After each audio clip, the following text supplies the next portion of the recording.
రాష్ట్ర వ్యాప్తంగా చేస్తున్నారు టీఆర్ఎస్ పార్టీ. రాష్ట్ర ముఖ్యమంత్రి ఏం చేస్తున్నాడు? భారతీయ జనతా పార్టీని అంచివేసే ప్రయత్నం చేయాలనుకుంటున్నాడు. ఆయనతో తాతతున్నాడు, అయ్యతున్నాడు. ఇలా భారతీయ జనతా పార్టీ చేతిలో కాశ్యాపు జెండా ఉంది. భారతీయ జనతా పార్టీ కార్యకర్త చేతిలో కమలపూర్ జెండా ఉన్నది. మా నుంచి వచ్చే నినాదం భారత్ మాతా కీ జై. మా నుంచి వచ్చే నినాదం వందే మాతరం నినాదం. మా నుంచి వచ్చే నినాదం జై శ్రీరామ్ నినాదం. మేము అదే చేతో ఈ తెలంగాణ రాష్ట్రంలో రామరాజ్య స్థాపనకై ప్రతి భారతీయ జనతా పార్టీ కార్యకర్త ఇలా కంకణ బద్దలు వెళ్తున్నాడు. ఇదే గుర్రపడుతున్నాను భారతీయ జనతా పార్టీ కార్యకర్తల మీద పోలీసులు విచక్షణారహితంగా చెప్పి నాటుతుంది. తెలంగాణ సమాజం మొత్తం చూసింది, దేశమంతా చూసిందా, దేశమంతా ప్రశ్నిస్తున్నది. అరే తెలంగాణ రాష్ట్రంలో భారతీయ జనతా పార్టీ కార్యకర్తల పేద గిరిజన కోసం వచ్చేస్తా రాష్ట్ర ముఖ్యమంత్రి లాఠీ చార్జ్ చేస్తున్నా. ఏమవుతుందన్నా అక్కడ ఉన్నది కబ్జా చేసిన షెడ్డు, ఆ షెడ్డును కాపాడాల్సిన రాష్ట్ర ముఖ్యమంత్రికి ఏమొచ్చింది? అది ఎవరి షెడ్డు? ఎవరు ఆక్రమించుకునే షెడ్డు? సాక్షాత్తు రాష్ట్ర హైకోర్టు తీర్పునిచ్చింది.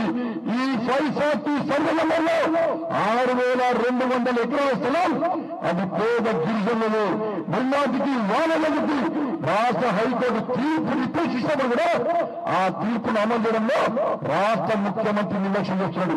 ఆ షెడ్డుని ఏమాటానికి ఎలా ఇంతమంది కార్యకర్తలు ఉసురు వేసిన ముఖ్యమంత్రి ఈ రాష్ట్ర ముఖ్యమంత్రి కేసీఆర్, ఇంతమంది జైలు దుర్మార్గ ముఖ్యమంత్రి ఈ రాష్ట్ర ముఖ్యమంత్రి కేసీఆర్. ఒక్క కార్యకర్త కలిసి 10 మంది పోలీసులు కొట్టారు. అర్ధరాత్రి ఇళ్ళ అడిగారు, అర్ధరాత్రి డోర్లు కొట్టిరు, మబ్బుల డోర్లు కొట్టిరు. తల్లిదండ్రుల మీద విచక్షణాత్మకంగా అసభ్యంగా ప్రవర్తించింది పోలీసు అధికారులు. కొంతమంది గోర్లను శరీరకొచ్చిన వాళ్ళ బట్టలు తీసుకొచ్చిర్రు, నానా బూతులు తింటారు. ఇలా ఎన్ని చేస్తే కూడా భారతీయ జనతా పార్టీ కార్యకర్తల మనోదలుపుతలే దెబ్బతినే ప్రయత్నం చేయలే. ప్రతి కార్యకర్తలకు ఆవేశం వచ్చింది, ఆలోచన వచ్చింది. ఇన్ని రోజులు తెలంగాణ రాష్ట్రంలో పేదలకు అన్యాయం జరుగుతుందని మన మాకే అన్యాయం చేస్తున్నారు రాష్ట్ర ముఖ్యమంత్రి. మా మీదే దౌర్జన్యం చేస్తున్నారు. కేంద్రంలో మా పార్టీ అధికారం ఉంది, మేము భారతీయ జనతా పార్టీ నాయకులు కార్యకర్తలు మమ్మల్ని ఇంత ఇబ్బంది పెడుతుందంటే ఈ తెలంగాణ రాష్ట్రంలో సామాన్య ప్రజల పరిస్థితి ఏంటో వాళ్ళ మా కార్యకర్తలు స్వయంగా చూసిన కాబట్టి వాళ్ళ లోపల ఆవేశం వచ్చింది, వాళ్ళ లోపల ధైర్యం వచ్చింది. ఎట్టి పరిస్థితిలో ఊపుకునే ప్రసక్తి లేదు, ఎట్టి పరిస్థితిలో వెంటనే వేసే ప్రసక్తి లేదు. ఈ తెలంగాణ రాష్ట్రంలో గోల్కొండ కిలంలో కాసేపు జెండాను రేపు ఆడితేనే ఈ టీఆర్ఎస్ పార్టీని పెద్ద దిశలోని ఒక నమ్మకంతో ఒక విశ్వాసంతో మా కార్యకర్తలు మా పార్టీ కార్యకర్తలు ధైర్యంగా ముందుకు వస్తున్నారు. ఎక్కడ భయపడే ప్రసక్తి లేదు. నిన్న యాగమున్నా బహింసాలో జరిగింది. 4 అమ్మాయిని అత్యాచారం చేస్తే కూడా కనీసం చర్యలు.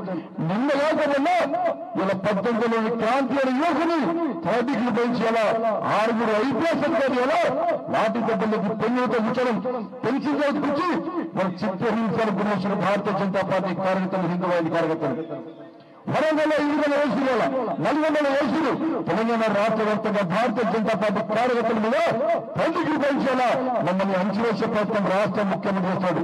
అందుకే చదివారా ఎక్కడ భయపడాల్సిన లేదు.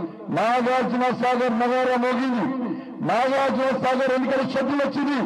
ప్రతి భారతీయ జనతా పార్టీ కార్యకర్త, ప్రతి గిరిజన కుటుంబం మనం నాగార్జున సాగర్ లో వెళ్ళాల్సిందే, కార్యకర్తలు గెలవాల్సిందే, పేద గిరిజన గెలవాల్సిందే.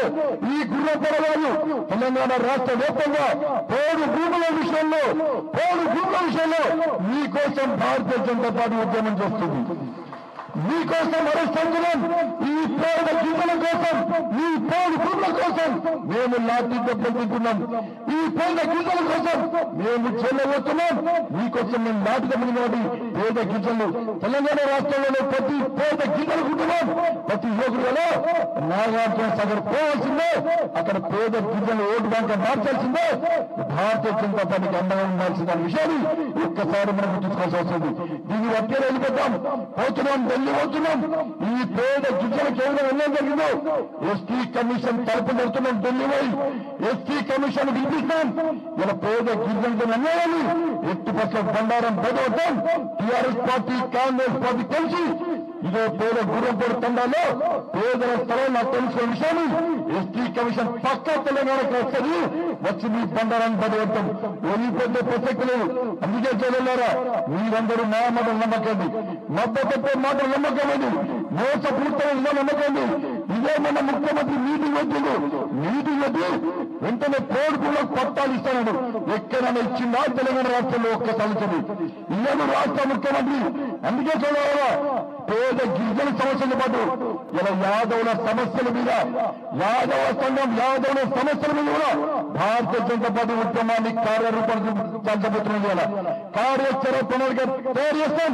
పేద యాదవుల కోసం ఈ తెలంగాణ రాష్ట్రంలో యాదవుల పొట్టగొట్టి మనం యాదవులను మోసం చేసే ప్రయత్నం టీఆర్ఎస్ పార్టీ చేస్తుంది. అన్ని కులాలతోనూ టీఆర్ఎస్ పార్టీ నాశనం చేస్తుందా? పేదలంటే రాష్ట్ర ముఖ్యమంత్రికి బాధలేదు, కనీసం జాలి లేదు.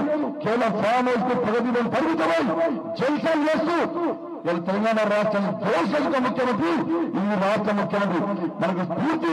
వాళ్ళ 1200 మంది 1500 మంది అమరవీరులు ఇవాళ తెలంగాణ రాష్ట్ర ఏర్పాటు కోసం రక్తం చూపిస్తే ఆ రక్తపు మరుగులో ఈ రాక్షస ముఖ్యమంత్రి రాజ్యమంటూ ధర్మం కోసం, దేశం కోసం, సమాజం కోసం, పేదల కోసం, హరిజన గిరిజన బడుగు బలైన వర్గాల కోసం కష్టపడి యుద్ధం చేసేవాడు భారతీయ జనతా పార్టీని, భారతీయ జనతా పార్టీ కార్యకర్తల నాయకులను వాళ్ళు అంచువేసే ప్రయత్నం, పోలీసుల ద్వారా అంచువేసే ప్రయత్నం వాళ్ళు టీఆర్ఎస్ పార్టీ చేస్తున్నది. భారతీయ జనతా పార్టీ పోలీసులు వ్యతిరేకం కాదు, కానీ కొంతమంది పోలీసు అధికారులు ఈ ప్రభుత్వమే శాశ్వతం అనుకుంటున్నారు, ఈ ముఖ్యమంత్రి శాశ్వతం అనుకుంటున్నారు.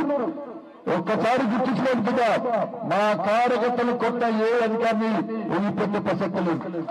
మా కార్యకర్తలు ఇంతమంది ఏ అధికారిని వదిలిపెట్టే ప్రసక్తి లేదు. పోనీ అధికారులారా, మీ ఐపీఎస్ కోసం నేను మాట్లాడుతున్నా. ఐపీఎస్ అధికారులు ఆలోచించాలి, మీ లోపల సత్తా లేని, మీకు చేత అని చెప్పి పదవీలు ఏమైనా పొందేది. కొంతమంది ఐపీఎస్ సయోసరిగా దేశాలో ముఖ్యమంత్రి తన ప్రగతి భవన్లో కాపాడాల్సిన విషయాన్ని ఇప్పుడు మమ్మల్ని కొడుతున్న ఐపీఎస్ అధికారులు ఒక్కసారి గుర్తుంచుకోవాలి. సీఎల ప్రమోషన్ కోసం మేము మాట్లాడుతున్నాం, బిఎస్పీల కోసం మేము మాట్లాడుతున్నాం, హోంగాల సమస్యల మీద మేము మాట్లాడుతున్నాం, కానిస్టేబుల్ సమస్యల మీద మేము మాట్లాడుతున్నాం, ఏఎస్ఐ ఎస్ఐ పూర్తిగా పోలీస్ సిబ్బంది సమస్యల మీద మేము మాట్లాడుతున్నాం. ఒక్కసారి గుండె మీద చేసుకుని అర్థం చేసుకోండి. ఐపీఎస్ అధికారులు వెళ్ళండి, కింది స్థాయి మీ కానిస్టేబుల్ ఎవరనుకుంటున్నారు, మీ వ్యవహారం సంబంధించి కింది స్థాయి వెళ్ళి మీ హోంగా వెళ్ళండి.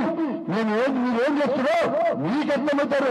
మీ జోష్ మీ ముందర ముఖ్యమంత్రి మాత్రమే ఏమంటున్నాడు, మిమ్మల్ని ముఖ్యమంత్రి కూడా కాపాడలేదనే విషయాన్ని ఒక్కసారి గుర్తుంచుకోలేదు. కానీ నిన్న కాకపోయినా ఇద్దరు జిల్లా కలెక్టర్లకు ఈ ముఖ్యమంత్రి మాటల్ని మోసపోయి తప్పుడు చేస్తే మన హైకోర్టు జైలు వేసిన విషయాన్ని ఒక్కసారి ఐపీఎస్ గుర్తుంచుకోవాలి. కోర్టు నుంచి రాష్ట్ర ముఖ్యమంత్రి కాపాడలేదు, కేంద్ర ప్రభుత్వం నుంచి రాష్ట్ర ముఖ్యమంత్రిని కాపాడలేదు. అందుకే దయచేసి ప్రజాస్వామ్యంగా వ్యవహరించండి, వాళ్ళ చట్టబద్ధంగా వ్యవహరించండి. చట్టాన్ని వాళ్ళ ప్రగతి భవన్ గదిలో బందీలు చేస్తే వాళ్ళ తెలంగాణ రాష్ట్రంలో శాంతి పెద్ద సమస్య ఉత్పన్నమైన ప్రమాదం ఉందనే విషయాన్ని ఒక్కసారి ఐపీఎస్ అధికారులు ఐఏఎస్ అధికారులు గుర్తుంచుకోవాల్సి. ఈ పోలీసులు మాకు కొట్లాడలేదు, కానీ రాష్ట్ర ముఖ్యమంత్రి కొంతమంది ఐపీఎస్ పదవి ఇవ్వడం అనేది కొంతమంది అధికారులను ప్రతిభలు పెట్టుకునే వల్ల పోలీసులు మా మీద కూర్చోగలుగుతారు. మా కార్యకర్త కొట్టించే ప్రయత్నం చేస్తున్నారు. అయినప్పుడు కూడా మేము పోలీసులను ఉపయోగించాం, మీరు కూడా కష్టపడి పనిచేస్తున్నారు, ఉన్ననక వాళ్ళగా పనిచేస్తున్నారు. కానీ ఒక్కసారి గుండె మీద చేసుకుని ఆత్మహత్య చేసుకోండి. మేము తప్పు చేస్తున్నామా నిజం చేస్తున్నామా ఒక్కసారి ఆ పోలీసు అధికారులు ఆలోచించాల్సిన అవసరం. అందుకే చూడన్నారా భారతీయ జనతా పార్టీ ఎట్టి ఫస్ట్ వెంకట వేసే ప్రసక్తి అయ్యాలో నాగార్జున సాగర్ ఎన్నికలు ఇలా గుర్రపూర్ తండాలో నా కార్యకర్తల మీద, నా నాయకుల మీద కొట్టిన దెబ్బలకు ఇలా 39 రోజులు నా నాయకులు కార్యకర్తలు జైలు పెట్టడానికి ఈ పేద గిరిజనులు, ఈ పేద బడుగు బలైన వర్గాలు ఇలా నాగార్జున సాగర్ ఎన్నికల్లో టీఆర్ఎస్ పార్టీ కాంగ్రెస్ పార్టీ మీద ప్రతీకారం తీసుకువచ్చడం వల్ల నాగార్జున సాగర్ గతంలో మరొకసారి దుబ్బాక జిహెచ్ఎంసీ లాగానే నాగార్జున సాగర్ గతం మీద కాషాయపు జెండాను రేపరేపడాడిస్తాం. ఈ రాష్ట్ర ముఖ్యమంత్రి గడులను తప్పకుండా బద్దలు కొడతామని చెప్పి ఈ సందర్భంగా మీ అందరికీ విజ్ఞప్తి చేస్తూ ప్రతి కార్యకర్త కష్టపడి పనిచేయాలి. ఎట్టి బస్సులో 4 స్థానాల్లో గెలబోతున్నాం. కార్యకర్తలు కష్టపడి పొందని చెప్పి మీ అందరికీ విజ్ఞప్తి చేస్తూ మరొకసారి మా అందరి కోసం, పార్టీ బలోపేతం కోసం, మన పేద హరిజన గిరిజన పేద ప్రజల కోసం, పేదల పోడు భూముల కోసం, గుర్రం పోడు తొండలో మన పేద గిరిజన స్థలాల కోసం జైలుకోనటువంటి మా సోదర కార్యకర్తలకు నాలుగు కూడా మరొకసారి భారతీయ జనతా పార్టీ రాష్ట్ర శాఖ తరఫున, మా తెలంగాణ రాష్ట్ర కార్యకర్తలందరి తరఫున హృదయపూర్వక ధన్యవాదాలు చేస్తూ ముగిస్తున్నాను. భారత్ మాతాకి. ఇప్పుడే తెలిసిందన్న కౌంటింగ్ అవుతుంది, ఇండస్ట్రీ కౌంటింగ్. ఇంత దుర్మార్గం ఎట్టి బస్సులో అని చిల్లర ఆలోచన మన ముఖ్యమంత్రి. నా అభ్యర్థి ఇప్పుడే గొడవ వేస్తున్నాడు, ఆందోళన చేస్తున్నాడు. కౌంటింగ్ మిషన్లకు సీల్ లేదట. కౌంటింగ్ మిషన్లకు సీల్ లేకుంటే ఏం జరుగుతున్నాడన్నా, ఏం చేశాక బాక్స్ కౌంటింగ్ పోస్ట్ బ్యాల్ మన వేసిన ఓటేసాక బాక్స్ పోలింగ్ బాక్స్ లో కనీసము సీల్ ఏంటంటే ఏం జరిగిందో ఒక్కసారి ఆలోచించాల్సి వస్తుంది. ఎన్నికల కమిషన్ ఈ రాష్ట్రంలో అన్ని సౌకర్యాలతో చేయాలని అనుకున్నప్పుడు కూడా రాష్ట్ర ప్రభుత్వం ఎన్నికల కమిషన్ సహకరించలేదు. ఓటింగ్ లో తెలంగాణ రాష్ట్రంలో ప్రజలు ఓటింగ్ లో పాల్గొని రాష్ట్ర ముఖ్యమంత్రి లేదు, ఎక్కువ ఓటింగ్ అయితే బీజేపీ గెలిచింది అని ఇప్పుడు దురాశతో ప్రజలకు కనీసం వసతులు కల్పించకుండా, ప్రజలు ఓటోకుని వినియోగించుకునే ప్రయత్నం చేయకుండా రాష్ట్ర ముఖ్యమంత్రి అనుకోవడం నిజంగా దుర్మార్గం అని చెప్పి సందర్భంగా భారత్ మాతాకి. గుర్రంగోడు మన గిరిజన సోదర సోదరులందరూ